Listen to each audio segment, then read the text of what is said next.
Good morning, dear students. As yesterday we have revised some colligative properties and Raoult's law. So let's continue with the next colligative property as depression of freezing point. So what is freezing point? Freezing point is the temperature at which the vapor and the liquid state of a substance have same vapor pressure, means they are in equilibrium to each other. So what happened when we are adding a non-volatile, non-electrolyte to the solvent? What happens? The vapor pressure decreases. And if the vapor pressure decreases, the temperature at which equilibrium will be established between these two states, means in the liquid and the solid state, that temperature would be depressed. And this depression in the temperature is known as depression of freezing point.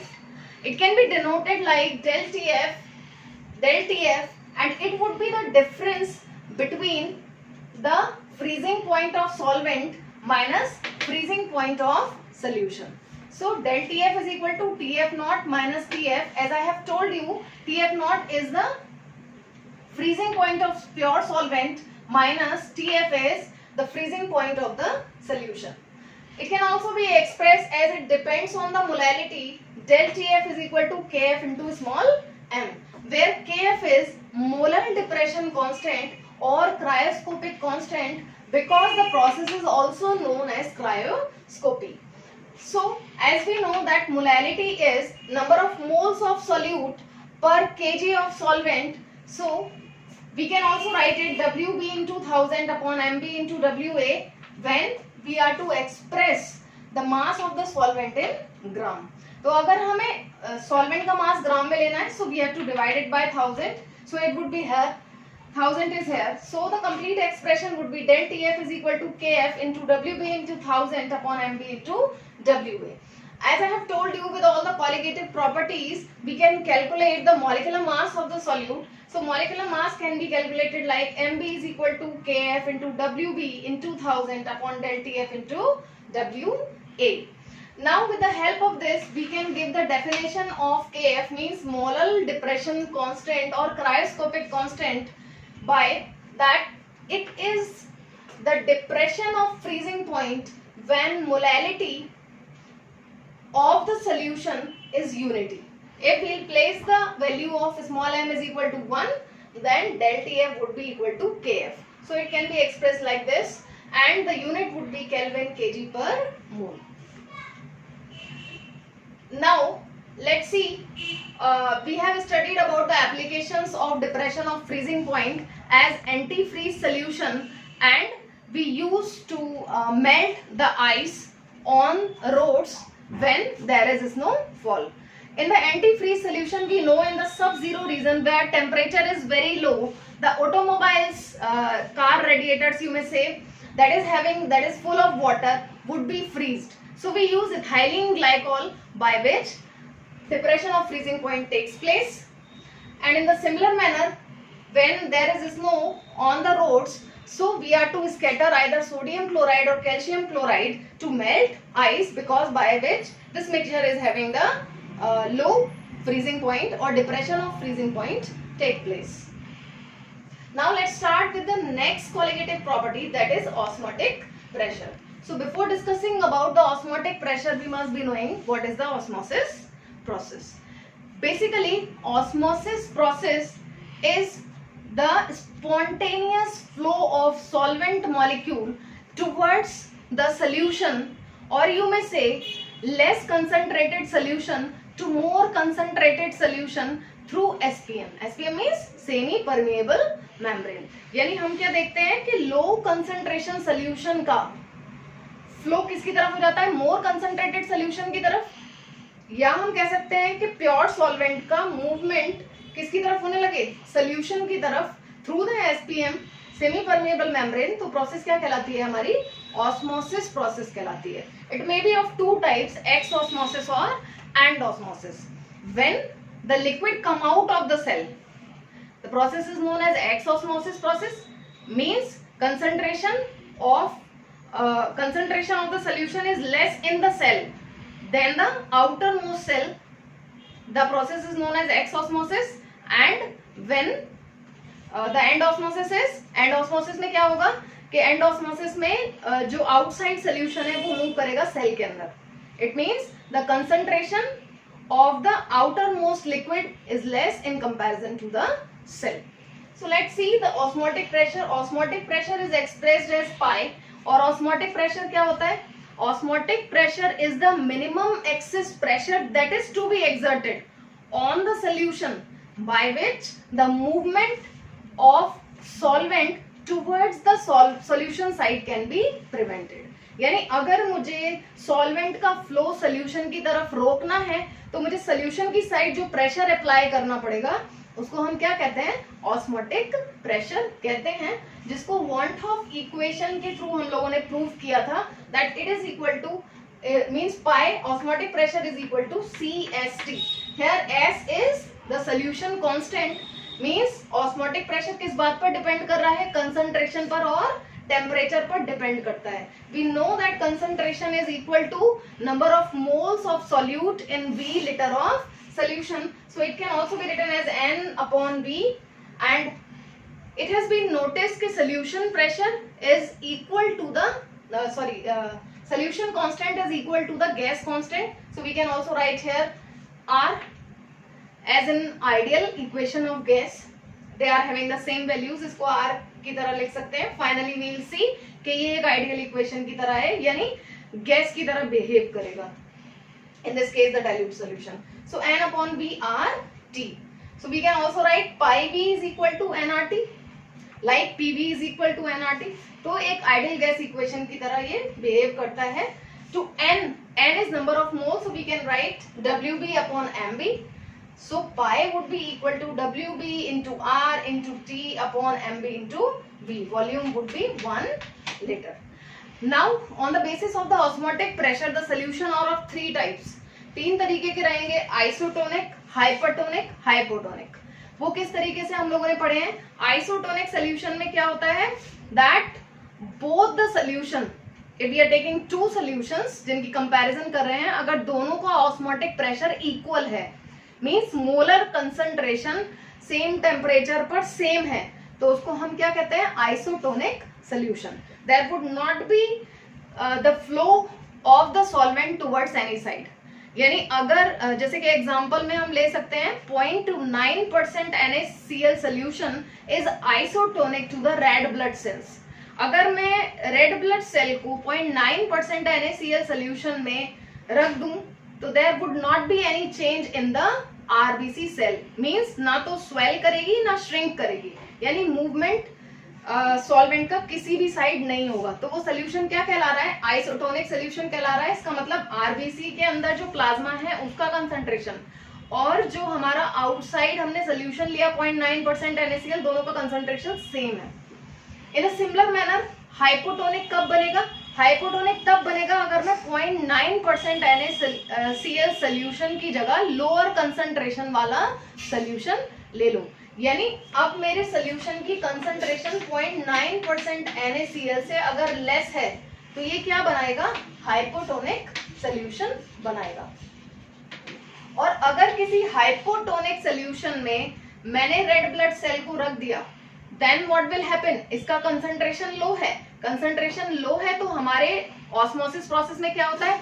Low concentration से high concentration की तरफ movement होता है. इसका मतलब हमारी red blood cell क्या करेगी? स्वेल करेगी और इट में बस्ट. इस प्रोसेस को हम क्या कहते हैं? हीमोलिसिस कहते हैं. ठीक है. इन द सिमिलर मैनर अगर मैंने जो NaCl सोल्यूशन था उसकी कंसंट्रेशन मोर देन 0.9% ले ली, मोर देन 0.9% NaCl सोल्यूशन अगर मैंने ले लिया तो ये सोल्यूशन कैसा होगा? हाइपरटोनिक. ये सोल्यूशन होगा हमारा हाइपरटोनिक सोल्यूशन. और इस केस में क्या होगा? अब कंसंट्रेशन लेस किसकी है? RBC सेल के प्लाज्मा की. तो प्लाज्मा बाहर आएगा, means exosmosis will take place.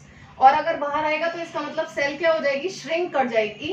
And that's why the process is known as plasmolysis process. So osmotic pressure की हेल्प से भी हम क्या कैलकुलेट कर सकते हैं? मॉलिक्यूलर मास कैलकुलेट करते हैं सॉल्यूट का. लेकिन बेसिकली इसको हम किन केसेस में करते हैं? मैक्रोमोलेक्यूल्स के केस में इसका यूज किया जाता है. Now these are all about the colligative properties in brief. You can read it thoroughly through your notes or through the book, and afterward if there would be any problem at any point you can ask. Now let's switch to the next topic, that is abnormal molecular mass. हम लोगों ने colligative properties पढ़ी हैं, तो वहां पर हमारे पास condition थी कि that must be there in the dilute solution. Solution हमारा डाइल्यूट होना चाहिए, सॉल्यूट को ना तो एसोसिएट होना चाहिए ना डिसोसिएट होना चाहिए. लेकिन अगर हम यहाँ पर सॉल्यूट ऐसा ऐड करें जो कि एक इलेक्ट्रोलाइट हो, नॉन इलेक्ट्रोलाइट लिया था हमने, इलेक्ट्रोलाइट अगर हमने ले लिया तो उस केस में क्या होगा, डिसोसिएशन और association would be take place, whether it would be the complete dissociation और would be dissociate up to some extent. तो यहाँ पर क्या हो जाएगा, मॉलिक्यूलर मास जो हमारा आना चाहिए वो मॉलिक्यूलर मास नहीं आएगा, जिसको कि हम एबनॉर्मल मॉलिक्यूलर मास कहते हैं. यानी इन सारी कॉलिगेटिव प्रॉपर्टीज में जो अभी तक हमने चारों कॉलिगेटिव प्रॉपर्टीज पढ़ी, वहां पर केस ये है कि एसोसिएशन या डिसोसिएशन सॉल्यूट का नहीं हो रहा है. जैसे कि मैं एग्जांपल ले लूं, अगर सपोज मैंने एक इलेक्ट्रोलाइट ले लिया सोडियम क्लोराइड, तो we know that sodium chloride जो है वो एक स्ट्रॉन्ग इलेक्ट्रोलाइट है और it dissociate into NaIN and Cl. अब हमारी कॉलिगेटिव प्रॉपर्टीज क्या होती हैं, जैसे कि कल भी मैंने आपको बताया, colligative properties depends on the number of particles of solute. इसकी डिपेंडेंसी नंबर ऑफ पार्टिकल्स पे है, नेचर ऑफ सॉल्यूट पे नहीं है. इट मींस कि अगर ये डिसोसिएट हो जाएगा तो नंबर ऑफ पार्टिकल्स यहाँ पे डबल हो गए, सो मॉलिक्यूलर मास में भी चेंज आ जाएगा. जो एक्सपेक्टेड मॉलिक्यूलर मास था अब वो मॉलिक्यूलर मास नहीं होगा. So that is known as the abnormal molecular mass. So in the case we have modified all the colligative properties with the want of factor. अब basically want of factor क्या है? It is represented by small I and that is the ratio of experimental value of colligative property upon calculated value of colligative property. So experimental value means जो abnormal value आ रही है, और calculated value का मतलब जो है जो हमारी नॉर्मल वैल्यू जो आनी चाहिए थी, जो नॉर्मल वैल्यू थी ये हमारी जो एबनॉर्मल वैल्यू आ गई. Now van't Hoff factor is directly proportional to the colligative property. According to this expression van't Hoff factor जो है हमारी कॉलिगेटिव प्रॉपर्टीज के डायरेक्टली प्रोपोर्शनल है. जबकि अगर मैं मॉलिक्यूलर मास के टर्म में बात करूं तो जो भी चारों हमने प्रॉपर्टीज पढ़ी थी कॉलिगेटिव प्रॉपर्टी, उसमें मोलर मास और कॉलिगेटिव प्रॉपर्टीज का रिलेशनशिप कैसा था, that is the inverse relationship. It means अगर मैं वांट ऑफ फैक्टर को मॉलिक्यूलर मास के रेस्पेक्ट में लिखना चाहूं तो I would be calculated value of molecular mass upon experimental value of molecular mass. I think it must be clear now. So modification क्या हुआ colligative properties में, that we are to multiply the colligative properties expression by I. यानी del TB हमने पढ़ा था कल KF into small m, sorry KB into small m, so that would be del TB is equal to I into KB into small m.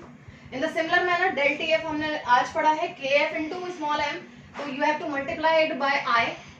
There would be the change or modification like this. In the similar manner कल हम लोगों ने पढ़ा था relative lowering of vapor pressure means P0 minus PS upon P0, उसको relative lowering in vapor pressure कहते हैं. मैंने यहाँ पर direct del P लिख दिया है, del P upon P0 is equal to I into XP. So that would be the change. In the similar manner osmotic pressure would be equal to I N upon V R T.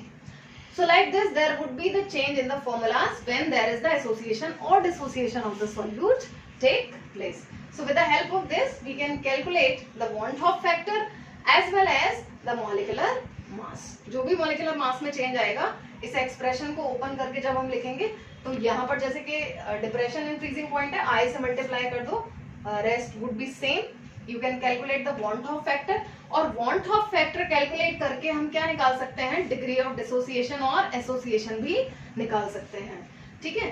अब अगर हम देख रहे हैं कि हमारा जो solute है उसमें अगर कोई association या dissociation नहीं हुआ है तो I must be equal to 1. I का वैल्यू क्या होना चाहिए, 1 होना चाहिए.